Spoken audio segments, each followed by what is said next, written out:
Is this microphone working? Yeah. Back everybody's attention, let's try to get started with the meeting. I know several other members got other things going on today too. So ask the secretary to call the roll, and when you answer during the roll, you need to state whether you're remote from home in your LRC office or whether you're presently here. Senator Carpenter, Senator Carroll, Senator Caslen, Senator Givens, I am attending remotely from my LRC office. Senator Humphreys, Senator Mills, Here in person. Senator Parrott, Here in person. Senator Thayer, Here in the room. Senator Webb, Senator West, Senator Westerfield, Attending remotely from my home office. Representative Brown, Representative Dossett, Representative Elkins, Representative Flood. Here from Lexington, Kentucky's 75th District. Representative Gravis. Yes, ma'am. Here in the office, please. Thank you. Representative Harris. Representative Hart. Here. Representative Kim King. Yes, ma'am, in the room. Representative Cook. Here in the room. Representative Pratt. Representative Rand. Yes, I'm here remotely from my home office. Representative Reed. Here in the room. Representative Roberts. Here in the room. Representative Rudy. Representative Schmoor. Present in the room. Representative Sims. Representative Stone. Here in the room. Representative Tate. Representative Thomas. Here in person. Representative Tipton. Representative Westrom, Here in the room. Representative Yates, Representative Heath, co-chair, Present in the room. Senator Hornback, chair. Here in the room. We have a quorum. Thank you. I need a motion. Everybody's got a copy of the minutes from the July 9th meeting. I need a motion on the July 9th meeting to approve the minutes. Have a motion and a second. All in favor signify by saying aye. Aye. All opposed, like sign. Motion carries.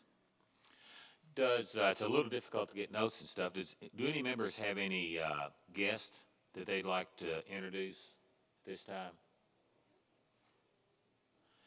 Well, it's always good to be here at the fair, even though we're not having a full-fledged fair, but it's always a pleasure to be here. And it's a great time for agriculture with especially the youth getting to show off their livestock, their wares they've made during the year and everything. And it's just always an honor to be here. And I appreciate the State Fair Board making accommodations to us to social distance, to come and see what's going on down here. This is an outstanding facility that has really showcased agriculture over the years. And I appreciate everything that the board has done in the past to try to make that come to fruition. I'm going to change the agenda a little bit today. I've got a person here that I'd like to recognize for their unending service to agriculture. Somebody that is one of the best in the nation at promoting agriculture. Doesn't make it, it's an urban group, a rural group, or whoever it is. And I'd like to ask Warren Beeler to step forward for us, say a few more words about him.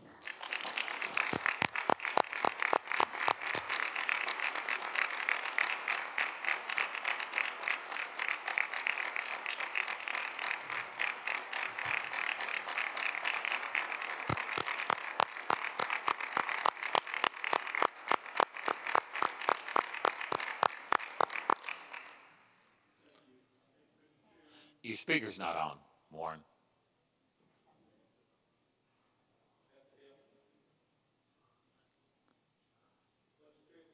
Push a button. Is it on now? Yes. The technology, I still haven't gotten there. I'm just so appreciative of all of you all for what you've done and the opportunity, the relationship I have with all of you here in this room has just been magical. How in the world does a hog farmer from Caneyville ever get the opportunities that I've had over the last few years? I have never had a job where I have learned more, I have felt better about helping people than what I have in the office there at the Governor's Office of Ag Policy. If you could go with me and see what I've seen, you'd know that this money has been just magical for agriculture. We've spent now $636 million, and agriculture has grown by $2 billion on a market that's terrible.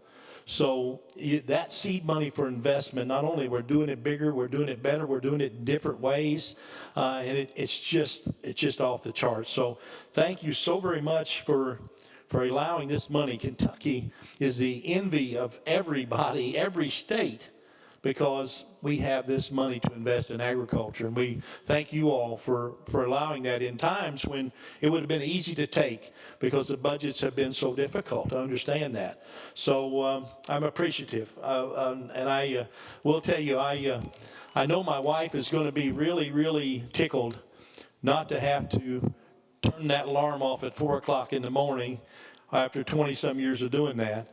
I am going to make every effort I can to go home and not have to rush farming. I want to see what it's like to have time and just take some time to do that. But most of all, I want to know I'm not dying. I feel like I got a lot more to do. And I am convinced the greatest thing we can do in agriculture is attract people to agriculture. We need geneticists and scientists and engineers to build this technology and to feed more people as we go down the road. Second off, I think we need to convince the public that what we're doing, we've never done it so good, and it's just going to get better and better. Very proud of what we've accomplished at the Governor's Office of Ag Policy while I've been there. And I'm just so thankful for you all for allowing us to have that opportunity to invest and grow agriculture. So, Mr. Chairman, thank you for for your time. I appreciate it, and I'm just feel so very blessed. I've never had a job that I enjoyed more, learned more, and was prouder to serve. Thank you. Well, Warren, we can't thank you enough. And one thing I would like for you to mention, because I think it's really a shining star among all the shining stars that are in ag development, but that's what we do to help young farmers in purchasing land and that money and how it revolves and what you have coming in now from that. The Ag Finance programs where we moved some state money to a loan program, and now we're sitting there with $94 million in that program, about almost 90 million of it loaned out, 750 loans or so, either basically approved or obligated. And I tell you what we're doing, we're getting back on our 2%. We do participating loan. We don't deal with you, we deal with your lender. And we take a second behind that primary lender with 2 3/4% money. 3/4% goes to the lender to do the work, 2% comes back to us. We're getting back on our 2% about $1 million a month. We've got money in Frankfurt helping farmers, agribusiness, rural communities, and making money. And I look for that in lots of places, see if you can find it. So very proud of that. That's a legacy. That's the legacy of the Ag Development Fund. Well, in ag development, we all know this. You know, we've invested $1, we've gained back $3. Just a tremendous investment, and probably the only thing in Frankfurt that actually makes money. That we invest money in, it makes money. But I can remember Sam Moore when we were negotiating this deal, and we always talked about it as an investment. It's not spending money like we normally do in Frankfurt, but it's an investment. I appreciate all that. We've got a couple members got some questions. Senator Webb. I don't have a question. I just want to thank Warren personally. I've spoken with him in the last few days, but certainly, you know, I'm one of the old timers here now, I guess, and one of the original members that worked on House Bill 611 with people like Sam Moore and others, but I can certainly attest to the legislative intent of said program. And it is an international model now because of people like you, Warren, and lately you being an ambassador for the program and being a tireless advocate. And those of us on the Tobacco Settlement Oversight Committee know how tireless you are because we get to look at your activity sheet. And for those of you who don't, it really above and beyond. You've served above and beyond what the title, what the pay grade and everything is. But I just want to thank you personally. I get a little emotional about House Bill 611. My colleagues have heard that for a long time, but I got a little emotional when you came up to that table. And it just speaks volumes of your level of service and your personal integrity and character. And I just want to thank you for that. And I know you're still going to be around, and we're going to call on you for expertise in a lot of areas. So thank you, my friend. Thank you, Senator Webb. I appreciate it very much. Senator Parrott. Thank you, Mr. Chairman. Can't let this go by without making some comments about Warren Beeler. When I was a senior in high school at West Hardin High School, Warren Beeler was our student teacher. And the only thing I really learned from Warren Beeler, we had at the end of the school year, we had a teacher-student basketball game, and Warren Beeler played for the teachers, and I've never seen a bigger ball hog than Warren Beeler in my life. I think he shot 42 times and hit 3. But what I really want to say about Warren Beeler is there's probably nobody in agriculture in Kentucky that has impacted more youth than you have. With all the shows and all the speeches you've done and all the work you've done over the years, not just judging locally, all over nationally and internationally, Warren, you've been a testament to true service, and agriculture will be blessed many times for what you'll leave behind. And I know you're not going anywhere right now, but Warren, I just want to thank you.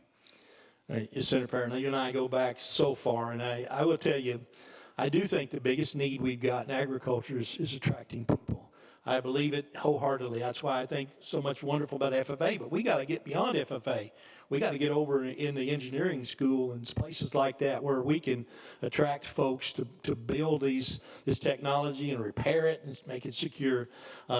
never met a shot I didn't like, and I don't think I missed all that many shots. To be very, I don't remember it exactly the same as he does. I do like one thing though. I am very competitive. A few years ago, they said in 4-H, you know, we just need to pat them on the head. We don't need to place them. I say place them and let the tears commence. There is no learning about being competitive, and I think that's one of the things that drives us there is that we want the next project to be better than the last project. We want this to make improvement. We don't need to let this money turn into a subsidy. It needs to be doing new things for farmers, making improvements. So I've worked really hard at trying to figure out how to make it new, and we've done lots of programs since I've been there, and I just hope that continues. I appreciate it very much. You know how I feel about you. Chairman Heath. So I didn't want to let this opportunity go by without saying thank you. I haven't been in the legislature as long as some of these guys have, but I found out real quick that I could give you a call when I had a question, and if you didn't have the answer, you would get it. So I appreciate that. And I plan to keep your cell phone number, so if you change numbers, be sure and let me know. And then I would also be interested in sometime when we're off record picking your brain on how we can protect our ag finance money that you talked about, how we can protect our tobacco money and keep everything going the way it is. I think if you can just tell the story of what it's done, 68% of those people in ag finance are beginning farmers. So, you know, you're helping folks get loans that maybe couldn't get loans and lowering their interest rates. So, I mean, it's investment. It's not just spending money. So it's been a blessing, been an absolute blessing. Thank you, and Senator Hornback. I run everything by you, and you know, and I'm tickled. One thing I'm very proud of is that when you call me or you call my office, we call you back. I can't stand that state worker stereotype that they don't call you back. I said, I don't care if you know they're going to eat all the hide off of you. You still call them back, and hopefully we've done that. Well, Warren, we hate to see you not be there anymore at Ag Development, and I know that elections have consequences.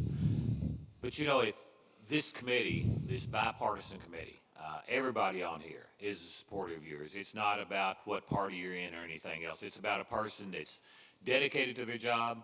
If they'd follow in your footsteps and see you go out at 4 o'clock in the morning to go speak somewhere at 8 o'clock in the morning, you're back out, you got another speaking engagement at 7 or 8 o'clock that night, the dedication you have, the knowledge you had, you know, you've been there on the farm. You know what it's like to make a living on the farm, and a lot of times we don't have that. But it's really a shame that our leaders don't look at putting the best people in place, which you are the best person for that job, and giving them the rein to run it the way it needs to be run. Because when you have people that come in that don't know agriculture, that haven't tried to make a living off agriculture, haven't sheared those sheep like you do, they don't really know what it's like. They got an idea, and they got these ideas of some type of investor from California coming in and growing tomatoes in East Kentucky as ag tech, and that's not what it is.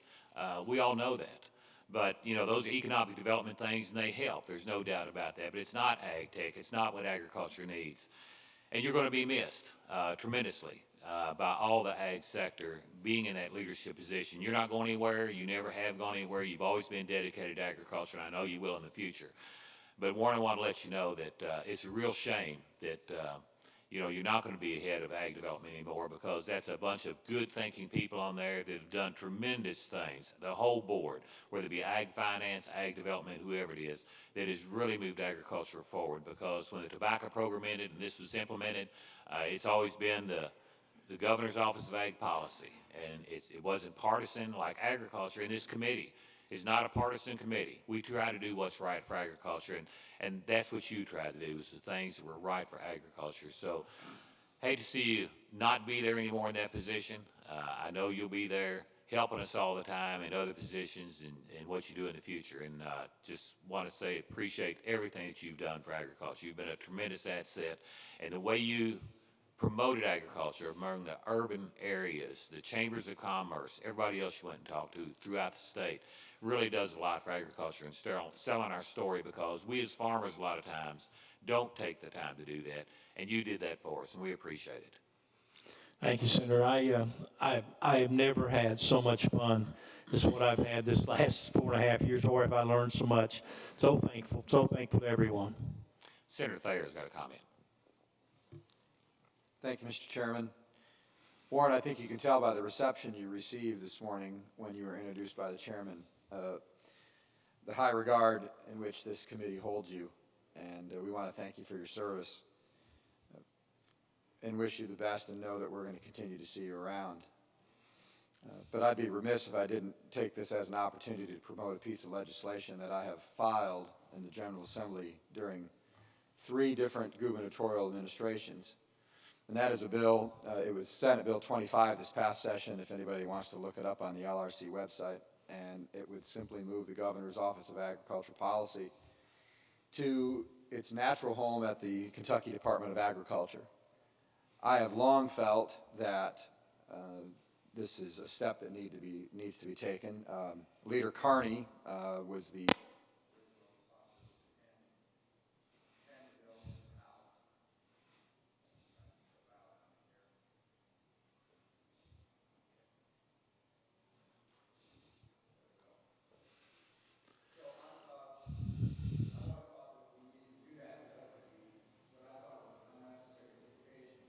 operations.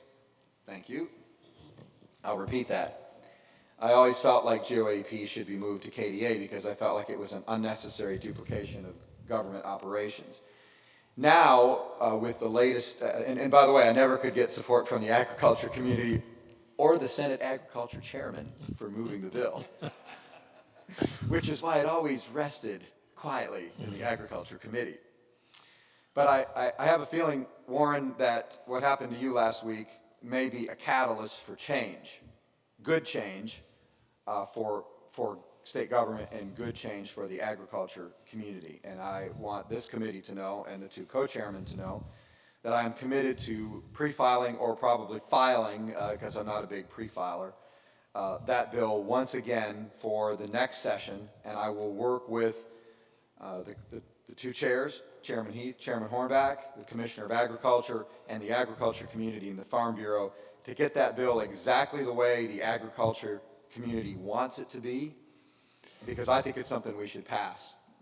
We're seeing signs that the GOAP is going to be overly politicized, and that was not its original intent when it was formed under the Patton administration.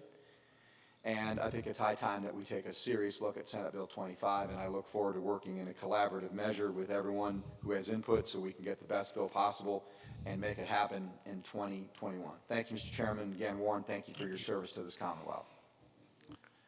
Thank you, Leader Thayer. And, you know, when you talk about it being politicized, since Paul Patton and through all the governors we had, Republican and Democrat, it's always been the Governor's Office of Ag Policy.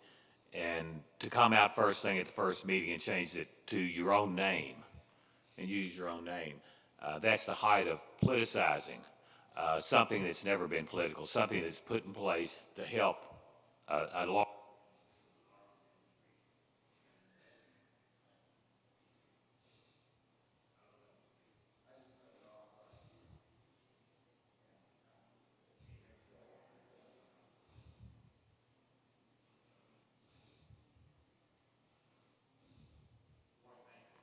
Thank you for being here.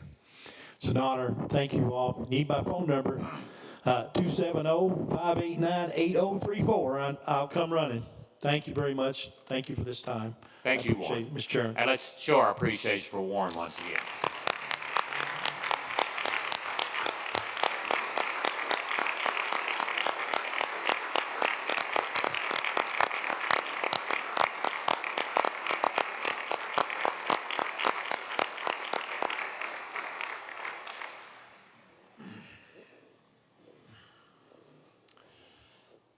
Commissioner Quarles, I'd like for you, and you're not on the agenda, but I would like for you, and I appreciate you being here today, and I know you're here at the fair for 10 days, but would like for you to come up and make a few comments.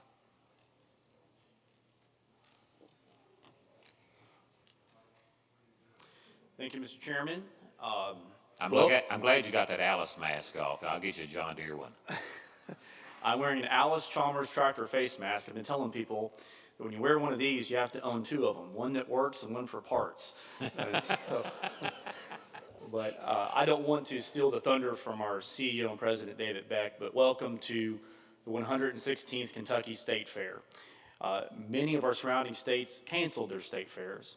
And here in Kentucky, with such a strong agriculture background and an appetite for our young folks to have an opportunity to show their livestock, we decided to make this the best state fair we possibly can given the situation. And that means a livestock show where any participant, any junior participant in Kentucky that did not get a chance to show this year can come here.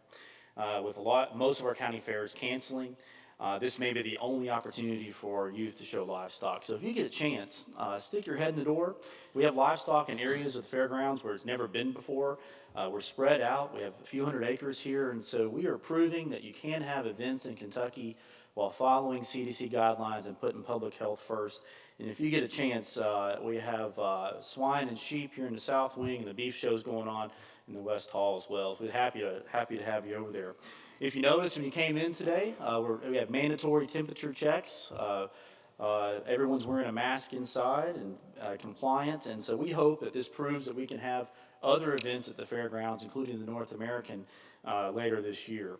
And as commissioner, it's always a pleasure for me to say good job to our young folks, whether they come in first place or last place. And we also actually have two commissioners of agriculture on the fairgrounds right now.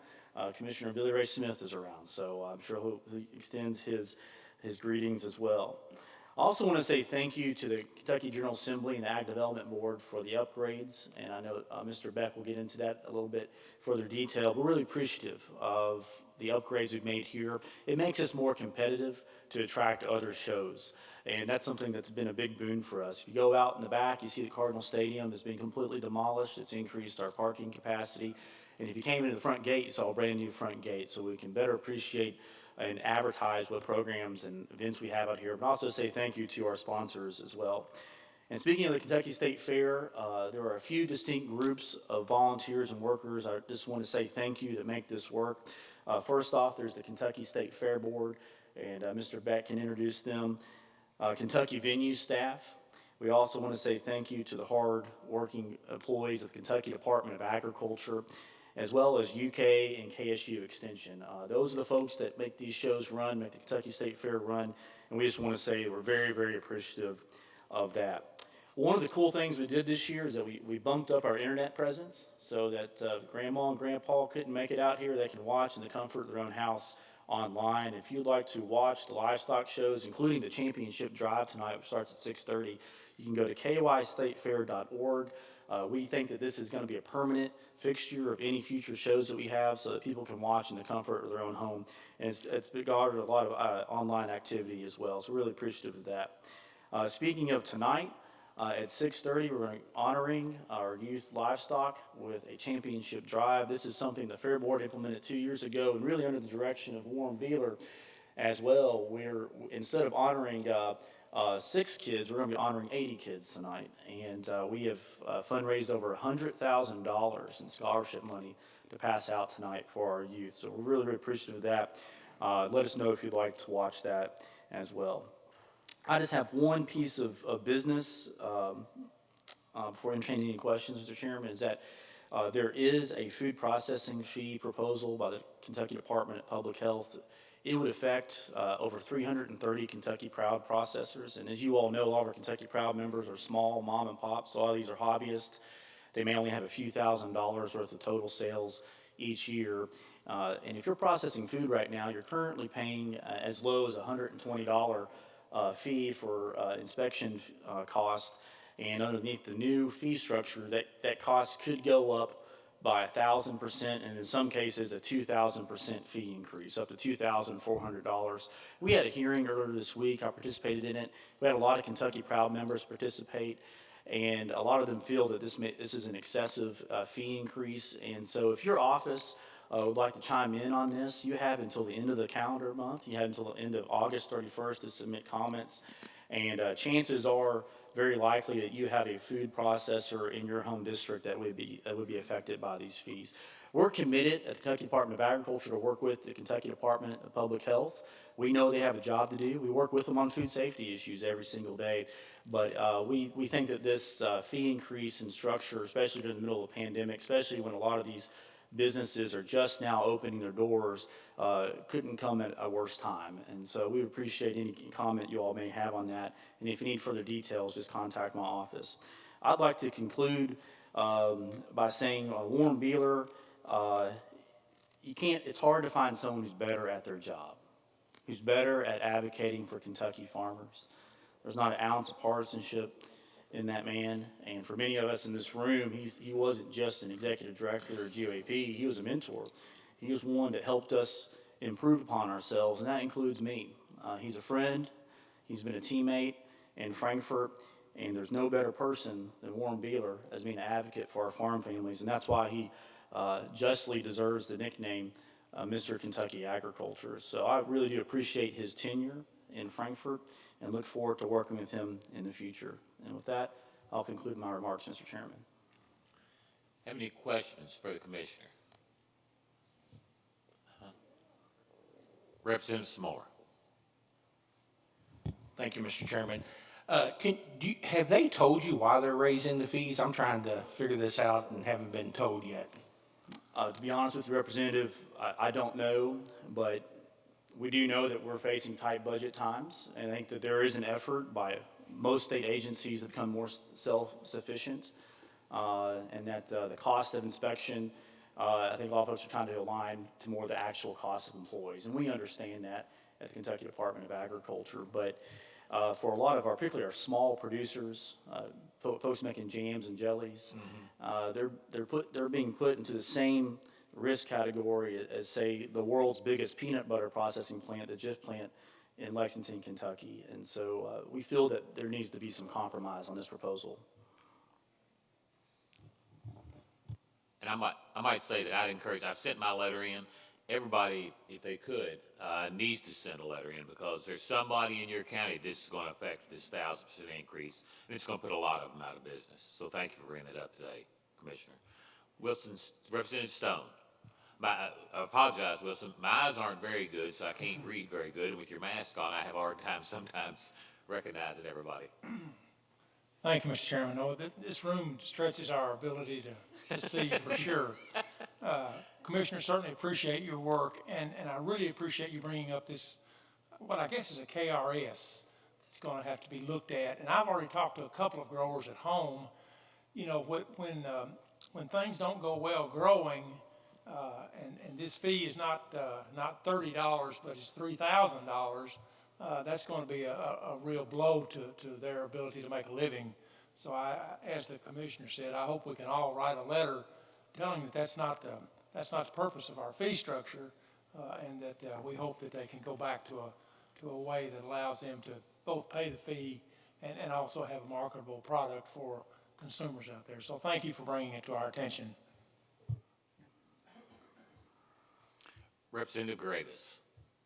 Thank you, Mr. Chairman. I really appreciate that, and I appreciate all that Commissioner Quarles is doing. I was at the testimony Monday, that the public hearing that he testified at, and he nailed all of the key points. I really appreciated his comments, but there was another point that needed to be made, that we made loud and clear at the hearing, is that the proposed fee increase that had been put forth in the regs is against the law that was passed last session in House Bill 129.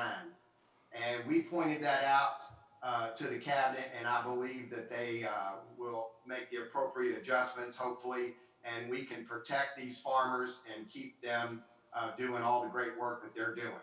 Thank you, Mr. Chairman. Thank you, Representative Gravis. Any other questions? Commissioner, thank you for being here today. Thank you Keep so up much. the good work. Thank you, Chairman. And Senator Parrott, I know that Warren Beeler wouldn't mind me saying this, but he not only excelled in basketball, but also miniature golf as well. Thank you all. And if you have time today, pop your head into the show rings. It was the closest one is here at the South Ring. We want to show you that we're doing this right. We want to prove it to you. And our farm families could not be more appreciative. All we're hearing is thank you to our Fair Board members. Thank you all very much. Thank you. I'd like to go on and call on, I know he's got a busy schedule and everything, so I'm going to change the schedule a little more, and I'd like to call on Mayor Greg Fisher to come and give us a welcome.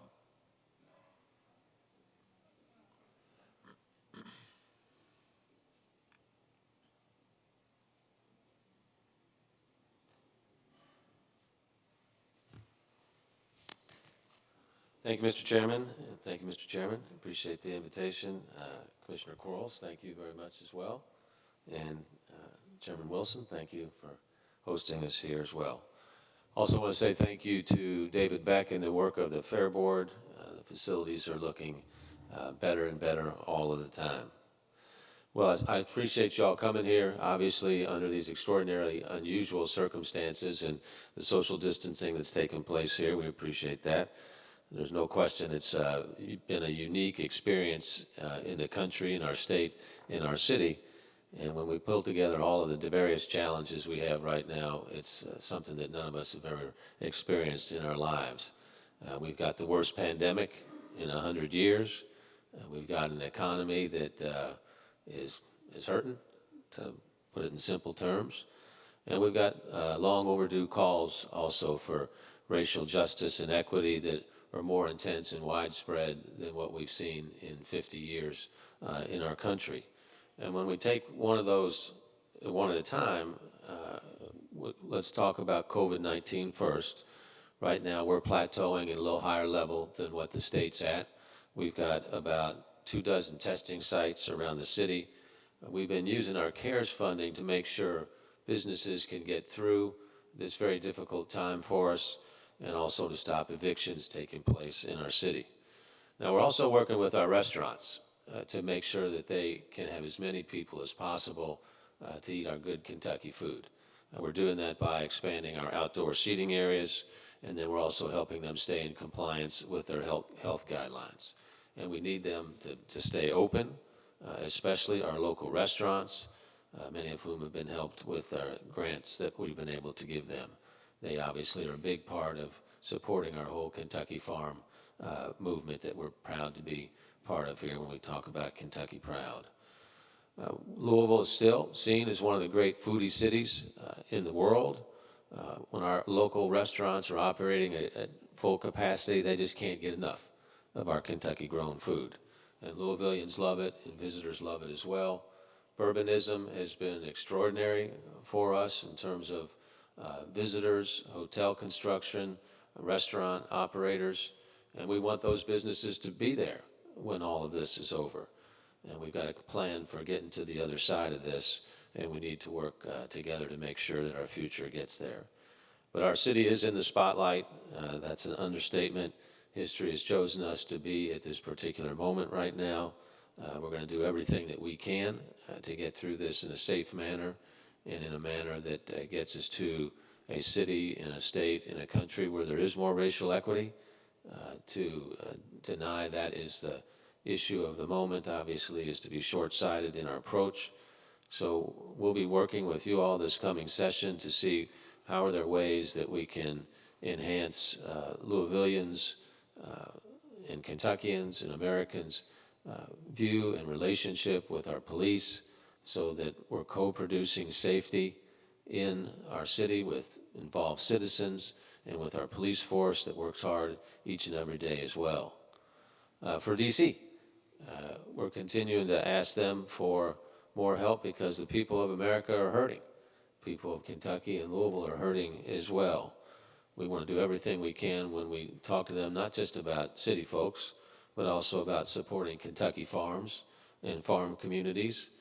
And the federal government, in my view, should be providing targeted assistance to cities and counties of all size all over the country right now. So in Louisville, we recognize and respect the plight and importance of our farmers who put our food on our tables through our restaurants and through our farmers markets and through our CSAs and home delivery services, agritech. It's all very important for our Commonwealth. So farmers grow it, we eat it here in our cities, and we're eager to continue to be great partners with you all and with our Kentucky farmers.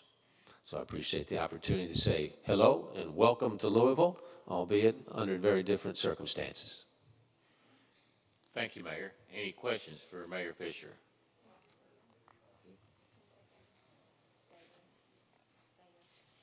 Senator Thayer.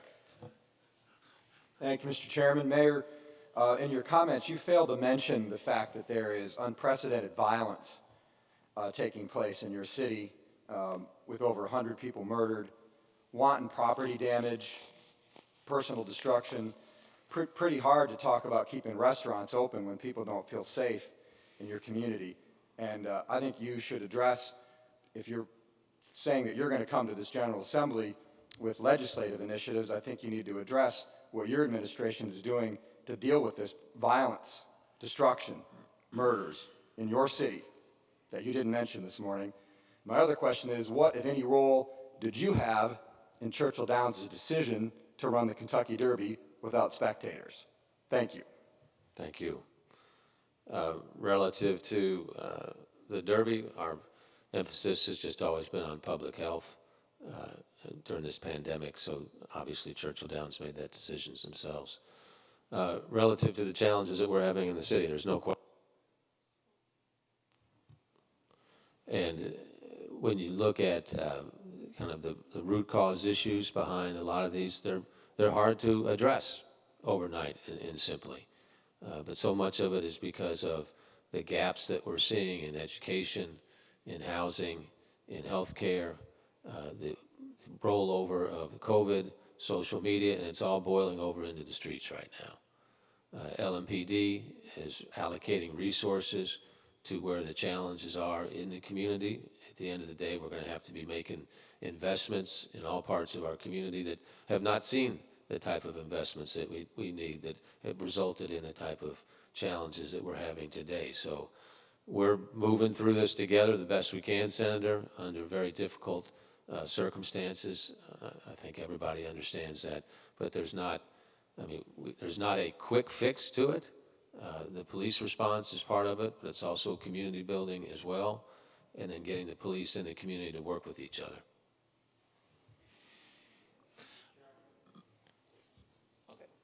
Representative Tipton. Thank you, Mr. Mayor. Appreciate you being here today. I know 2020 is not what you envisioned when New Year's came this year for any of us. Representing and living in Spencer County, many of my constituents work in Jefferson County, and including that, there are many members of the Louisville Metro Police Department that are my constituents. And I'm sure you're aware that right now morale is not very good among our law enforcement, not only in your city, but across the state and across the nation. Our law enforcement officers feel unappreciated. They feel like they're under attack. And I just like, could you address what efforts you, and I know you've got changes going on, but what efforts can you and your administration here in Louisville do to improve morale, to let our law enforcement officers know that they are appreciated and that they are vital to keeping our community safe? Thank you, Mr. Mayor.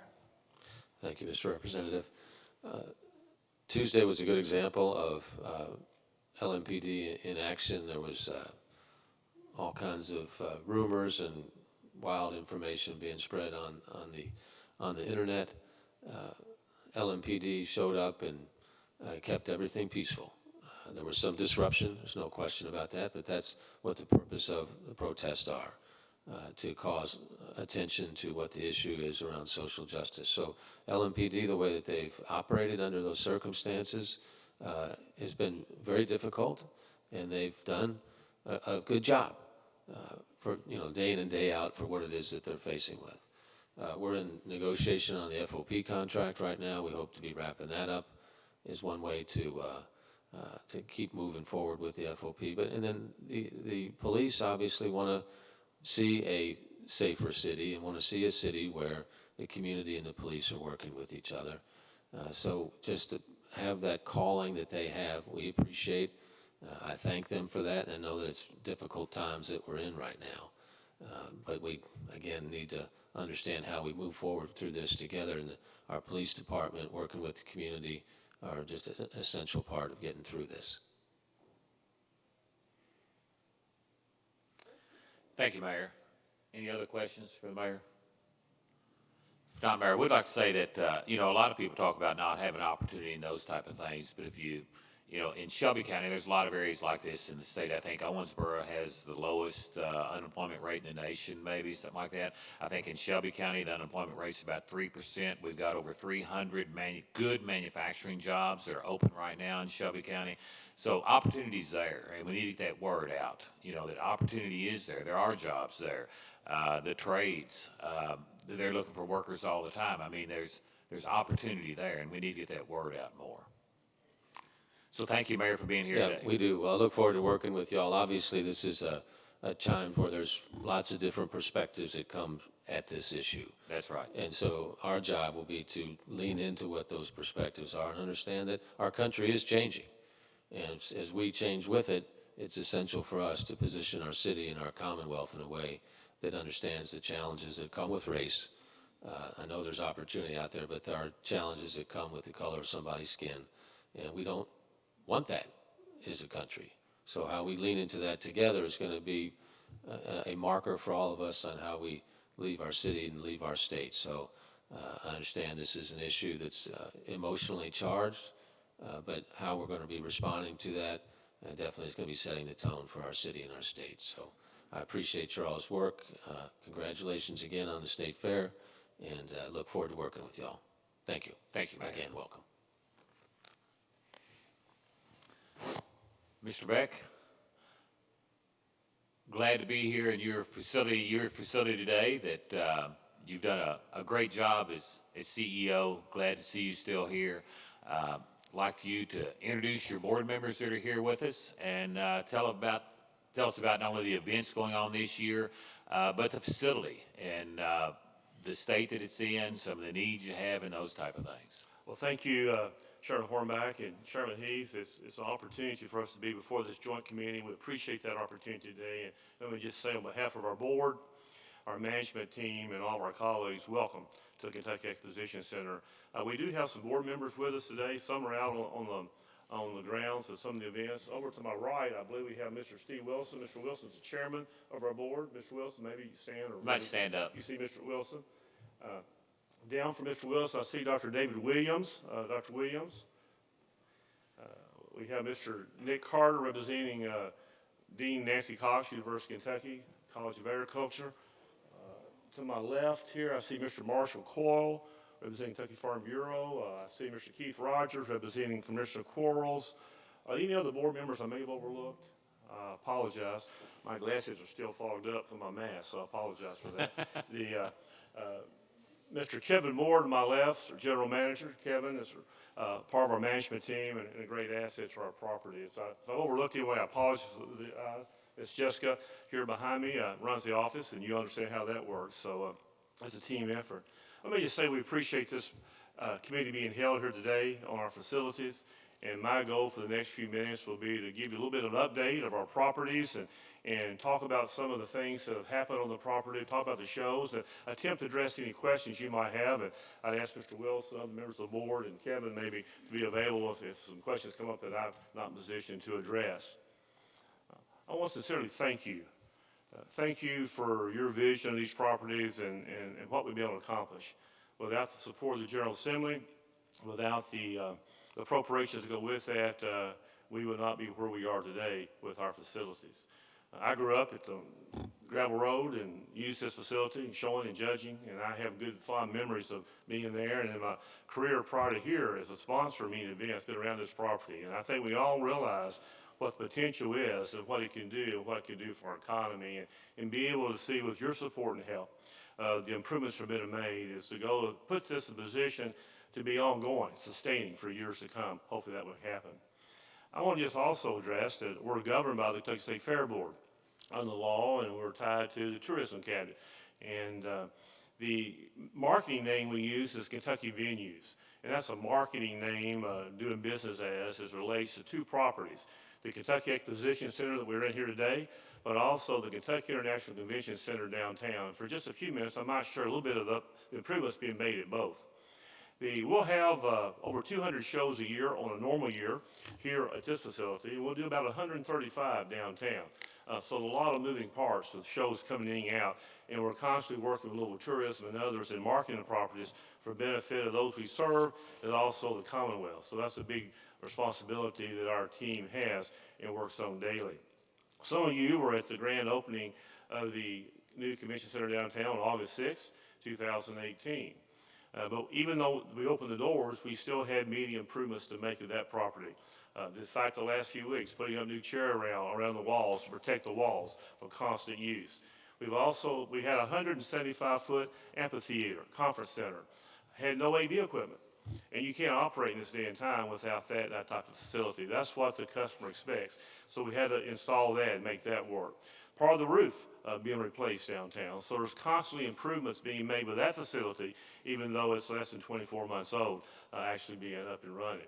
This property has had significant improvements. You're familiar with the Cardinal Stadium on the north side of the property. Been on the list for years to taking down. With the support of the General Assembly, that's been accomplished, and you'll see where it was. Now we have some asphalt there. So people are able to park on a hard surface and not the gravel lots. You look to the south side of the property, and you'll see the new front gate and the new signage. Thank you for your support in making that happen. Those gates are over 50 years old. And nothing with being old, but yet for the customer experience, the signage, technology, the speed getting through the gates, very important. As we recruit business, some of the major shows I talk with and our team works with, getting access to the property. So increasing the 10 lanes and moving people in, be able to have the technology to accept payment pretty much any way that the customer wants to do business with us. But also, we may have as many as 6 events on the property at one time. To be able to have access to that, to get in here, to do that, makes a difference. So that's something that we're working with, and thank you for the opportunity to do that. Just beyond that, we have the old transportation building on Phillips Lane. That is now down. That was a hazardous piece of facility there, building, and now with your help, that's been taken down. Then the dirt pile behind that. Been accumulating dirt for over 26, 28 years from different basins, water basins built in this community. That's where the rock and dirt went to. Well, it's expensive to move dirt, particularly transportation costs, but we could gain 8 more acres of land that we could use if we get that mountain out of there. So some of us, we were walking the property just to the east of this south wing, and what I would call quite a bit of a slough where water would gather and hold water during the year. We could save a lot of money on transportation, so we moved a lot of that dirt there. And we seeded that property, put some sod down, and that improved the land just east of this building, running parallel with Preston. That allows us to have a lot more outdoor events and outdoor exhibits. And we were planning that before we knew about COVID. Now with COVID and what it's brought about, there is an increased demand to have outside events. So we're now preparing ourselves to be able to utilize that in a positive way. New roofs here on this property. New doors that didn't work have been replaced. Infrastructure like in this room, carpet, wall covering.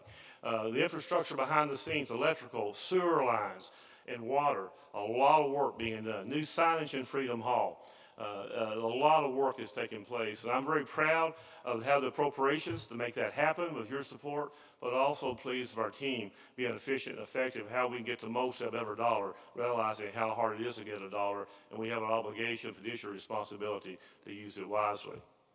Downtown, we have over 200,000 square foot rooms, trade show areas. We have a ballroom with over 40,000 square feet with no columns. We have 52 meeting rooms, and we have the ability to serve over 15,000 meals. In this facility, we've got over 1.2 million square feet of climate-controlled indoor property we can use, and 52 meeting rooms here as well. In addition to that, we have close to 600 acres. So we are a unique facility. We're in the top 10, and in some categories, the top 6, depending on which one you're looking to for its number of attendance or acreage. So in this day and time, we compete for about 90% of the business in North America. We ask our people every day. We ask our people to make decisions as if they owned it. We ask our people to work as if their paycheck depended on it. And one of our goals I've shared with many of you before is we want to be an example. We want to be an example. How an agent of state government can do it and do it the right way, to serve our clients and do it in a very safe and sufficient manner. About a year ago, you remember on this property, we had an episode during the State Fair. And I want to talk more about the State Fair in a few moments if there's time permits to do that. Sure. And we took immediate action. You cannot plan for everything, but I'm proud that we have plans in place, that we can take immediate action. Because from day one, the goal has always been have a safe environment for our guests, our sponsors, our exhibitors, and our colleagues, both health and safety of the individual and property. About a year ago, we took one of our seasoned employees and we made a new position, created a new position for a compliance officer. And he's very good at studying all the laws, regulations, ordinances to keep us in compliance and help our clients be in compliance as it relates to electrical codes and safety codes. So we bring them on the property, they're not subjected to maybe a citation or something that can cause a problem. Being able to have that person in place put us ahead of the curve as we started dealing with COVID and getting where it needed to be and making us in a position to accommodate the guests. In fact, as I'm dealing with my counterparts, both in the city, working with tourism and other groups around the country, we kind of loan him out some because he's got the key to how to get things done and we utilize it. But it's also continuing education for him. The more experience you have in solving problems, that brings it back to camp. We all benefit from that. So we're excited we're doing that. And I think we've demonstrated time after time, we will be in compliance. We have to submit proposals like most people do in Kentucky for approval of our events, but we do it the right way and we want to do it the right way. A couple of weeks ago, we spent over 2 hours with the local health department, our team did, and I was with them, as we went over our plans on how we do things. Just like the street rides. Some of you may be familiar with the street rides, the first week of August. This was their 26th year being here, 51 altogether, and 26 consecutive years. So we're glad to have that business. Normally they have 30,000 people. They have about 15,000 this time. But you can imagine the morale, the improvement in the community, having an event. People could see it worked, and we passed the test. We're able to do it. Working on this state fair, I'll tell you how we put that together this year. We plan a state fair well in advance of a year. You're all going and planning one as you're conducting one so you can make improvements with it. Knowing we're dealing with COVID this year, that's going to change things. We were participating weekly with about 6 other state fairs around the country, one of the largest ones. And every week we would have a Zoom meeting and we would update each other. We compare notes, we learn from each other what we can do. In addition to that, we have a committee of our state board, a state fair committee. And they met weekly. Every Monday afternoon for several weeks, we had a meeting with them. Sometimes in person, but most of it was Zoom meetings. And we added to that committee those representing the entertainment industry, concerts, also those in the food service, and also those dealing in the carnival business. So we had a broad-based group in addition to our fair board. They met weekly, and then we as staff worked between the meetings to get things ready for the next meeting, doing some research, testing, see what we could find out to bring it back. And we presented a plan back in late May that was approved, and we felt very good about that plan that we can implement that. But as we saw the numbers begin to spike here in Kentucky, the administration asked us to take another look at it. So we had a Plan B and a Plan C. And then a few weeks ago, then Plan B was implemented, and that was put out. That's what we're doing now to do that. We've had inspectors, state inspectors, local inspectors. We have those in the industry, breed associations on the property, doing their inspections. They're looking, and we talk with them daily, and our staff does. And so far, other than reminding people to keep the mask on, that's the only really issue that we've had to deal with, is the reminding people of that. And we can improve our communications. You'll see signage that our sign shop puts up, and we try to do that in a positive way. So I can't brag on our team enough for a desire to do it the right way. We want to be that example. And we don't want to just follow the trend. We want to do what we can to set the trend. When you look at the economic impact these facilities provide, you look at the shows, I'll just mention a few of them. You take the North American, the largest purebred livestock show of all breeds anywhere in North America and most of the world in November. Nationally known, great tradition that we have it here in Kentucky, and I tell you, many other people like to have that event. The Farm Machinery Show in February, over 300,000 people on this property in 4 days. Big business. A lot of people would like to have that. And I attend some of those shows around the country and have for years, so I realize what we're competing with. Kentucky State Fair. Kentucky State Fair. On a normal year, and if we ever know what a normal year is again, we'll have about 600,000 people here. The last 2 years, I've asked our people to track where they come from. Now, if you show up through the gate, we have no idea where you're coming from. But if you buy your access tickets in advance to arriving, we know where you came from. And for the last 2 years, we had representatives at the Kentucky State Fair from each of Kentucky's 120 counties. We're proud of that. We want to be Kentucky State Fair. This is where Kentuckians come together. On a normal year, we'll have over 23,000 entries. That's a lot of people processing, competing, and it takes a lot of judges to do that. So there's a lot of economic activity with all of our shows, and that's just 3 or 4 of the 200 we'll do here on this property alone, besides the ones we do downtown. So there's a lot of involvement. The hotels benefit from that, the restaurants benefit from that. I made a presentation in Paducah a few months ago, and we had just hosted a national bus activity here, bus owners, tour bus groups here in Louisville, Kentucky, downtown. 800. Well, that's good for Louisville. That's good for Jefferson County. But as I was in Paducah talking with their local chamber, I made the point. That was good for Louisville. But when those buses owners make plans to come back to Kentucky, there's a high probability they're going to be in Louisville.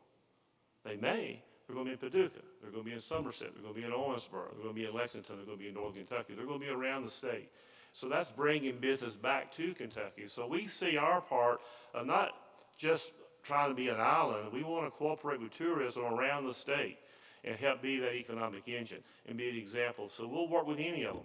And every meeting doesn't have to be on our property. We just want to make sure we get in the Commonwealth that we can and help facilitate that. Let me talk a little bit about, I know a lot have asked about COVID. What's been the impact? We've lost a little over 10.5, getting close to $11 million in business. Been the fiscal impact. We spent probably close to $350,000 or more just making modifications to deal with things. So we've had a financial impact just with that itself. But I want to say with this, and I don't mean to be bragging about it, but I'm proud of it. I want our team to be proud where they work and who they represent. That goes a long way of being successful, in my opinion, getting the job done and looking for ways to make it better. We have no challenges with our clients in understanding our ability and desire to do it in a health and safety way. And I mean that. They expect it, they know that, and we have good dialogue with them. And then we can submit our plans and hopefully get them approved. So that's important we have that credibility. Our team is working now at both facilities, and thanks to the Louisville Tourism for helping us with this. There's a STAR certification nationwide that we're applying for, that I believe we will qualify for. And that's like the good housekeeping seal of approval in the trade and tourism and convention business that we do it right. And we want that label. We want that standard recognition to help further emphasize that we can do it right here in Kentucky. Come have your events here. And we're seeing a lot of changes in the industry. The traditional head table, the tables of 8 or 10 in rounds around in the conference room, we're not seeing that now. In fact, it may be a long time before we see that again. We're seeing fewer meetings, smaller meetings, and different style of meetings. And so we're adapting to that to make that happen. And I believe this, that those that survive long term, this is a major disruptive in the marketplace, disruptor, besides the health has impacted. We're seeing how people trade differently. We see how they do business differently. We see how leisure travel, convention travel, and business travel is changing. And we want to be in a position to deal with that. Those that will be successful a long time are not just those that are the strongest, the smartest, the fittest. It's those that learn to adapt to the marketplace. So that's our goal as a management team, is making sure we're on the cutting edge and learning from what we can do. You're on the property today. We welcome your feedback. And if you're talking to your constituents, you're talking to your clients, if you have ideas that you want us to consider, that we can be better, we want to know that. We always welcome that communication. I try to meet with every show manager, and then we follow up. What can you tell us that will make your world better, that we can better meet your needs? Can't do it all, but don't take consideration we know it. I'd rather hear it 2 or 3 times than not know it at all. If we can do that, I think we'll be successful.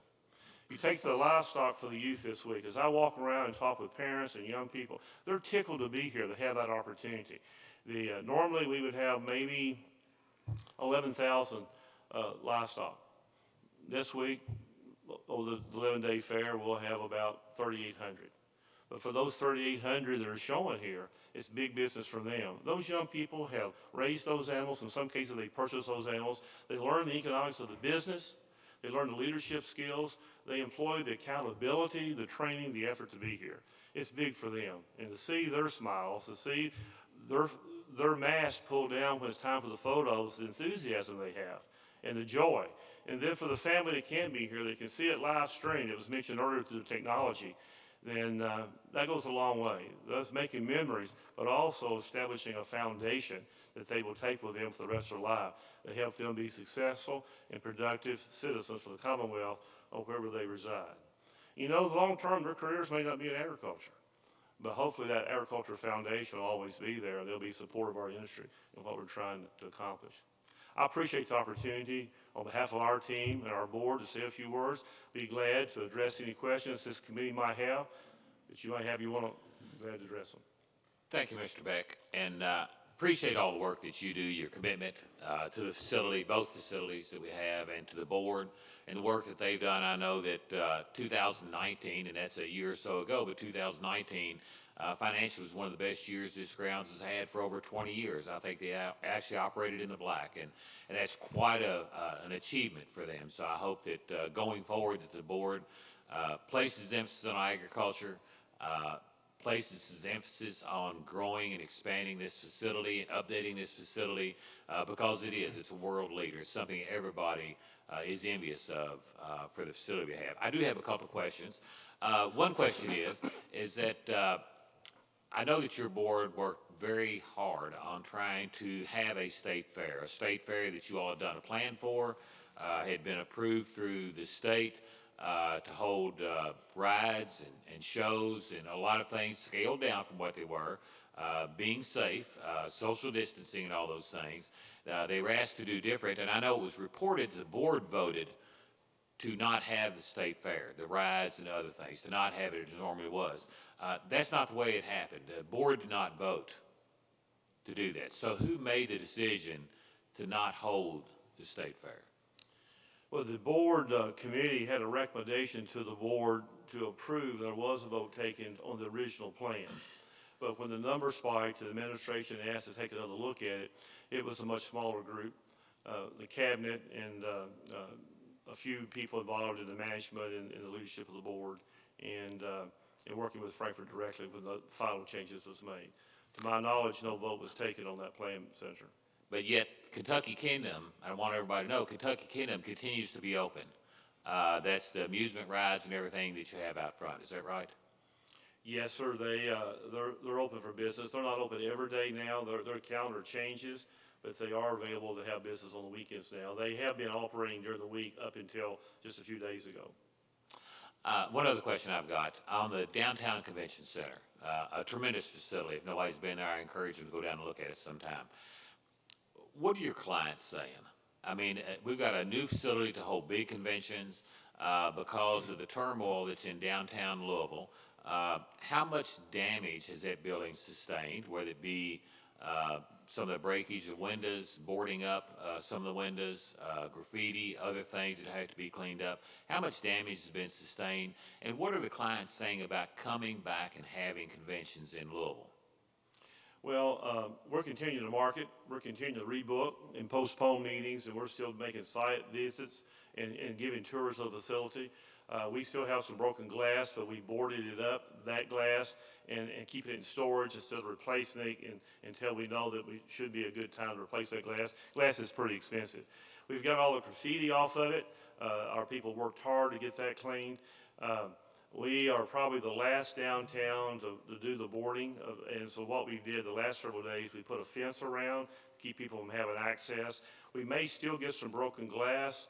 It should cut down on the graffiti. The major concern we have is flammable fluids coming inside and starting a fire. In fact, when we had to evacuate that night, after that, our people carried fire extinguishers around until they left the building in case a fire did start. Because the damage, fire and water damage from all the sprinklers, that can do a lot of damage, and we'd be months probably in construction and getting back in there. We're not having any problems with clients on COVID. They get that. We can manage that. We do have a lot of questions on security at both properties, particularly downtown. We've had a number of site visits. That's been the major issue. Unfortunately, when we lose a client, I think that's the reason of it. And whether it be an agency of government or whether it be an outside client, is to be able to maintain security. Representative Schmoller. Thank you, Mr. Chairman.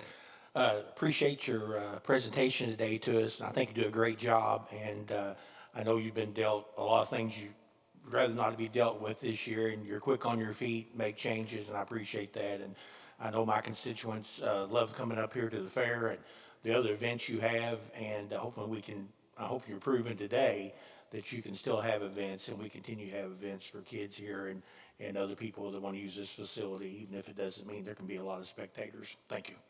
Thank you, sir. Appreciate your support. Any other questions? Representative Rudy, almost didn't see you back there. Thank you, Mr. Chairman. Mr. Beck, thank you for your leadership and your hard work. But I think the chairman's question, it piqued my curiosity, and I think it's important that we, the General Assembly, members thereof, the policy setters of the people's business, and the administration's role is to carry out the policies that we enact. And I think it's very important to realize just because the Kentucky State Fair Board is housed in the tourism cabinet and the Department of Fish and Wildlife is housed in the tourism cabinet, it doesn't mean that the administration gets to run the day-to-day operations. And I think there's been too much executive overreach in this. We can argue the governor's Office of Ag Policy all day long. Mr. Beeler, I was glad to see him here today. He has done a great job in that role. But that's one that they clearly can do. But I think they've overstepped their bounds on hiring practices, controlling things, limiting your hands, and your ability to do your job. And I'm greatly offended by that executive overreach. And I am committed with Senator Thayer to looking at several things that they are taking well out of their context and ability to do, and they're overstepping of their authority and preventing you, Mr. Beck, and the Kentucky State Fair Board from running a Kentucky State Fair as you see fit. That's all I had to say, Mr. Chairman. Thank you, Representative Rudy. Any other questions or comments? If not, thank you, Mr. Beck, for being here, and thank you, board members, for being here and for the good work you all do. Yes, sir. Make one more announcement. We're glad you're here today. I know normally there's a luncheon available to you. Today, we have provided for you, I think your staff has those. Those can be used at either two locations, the Cattle Association or the pork producers. And they have 2 or 3 spaces around here for meal, and just use those if you'd like for your lunches today. Okay, thank you, Mr. Beck. I would like to remind everybody, staff does have these meal passes, so if anybody's going to stay and eat, be sure and come up and get you a meal pass for today. The other thing, before we adjourn the meeting, I would like to ask any members that are present here in the room or that came online and have not recorded as being in the meeting, I need them to do that before we adjourn. Mr. Chairman? Yes. Yes, Mr. Chairman, this is Representative Dawson. I apologize for being late, but I am listening to the meeting virtually from home from the 9th District. Okay, thank you very much.